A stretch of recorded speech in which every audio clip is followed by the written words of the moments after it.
খুব জানতে ইচ্ছে করে কেন বারবার এমন হয় সাত রাজার সাথে। প্রথমে হেড কোম্পানি আমাদের সাত রাজার সাজানো সেই ঘর বিক্রি করে দিল, আর এখন শুনছি এসকে সরকার নাকি দ্বিতীয় বিটিএস খুঁজতেছে।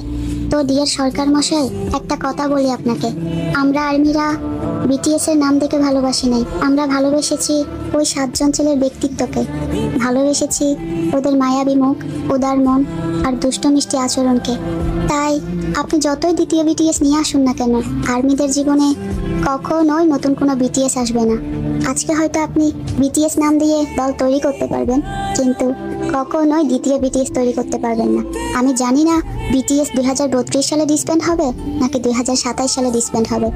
আমি শুধু এতটুকুই জানি, ওই সাতজন ছেলে আমাদের জীবনে থাকলেও বলবো ভালোবাসি, না থাকলেও বলবো ভালোবাসি।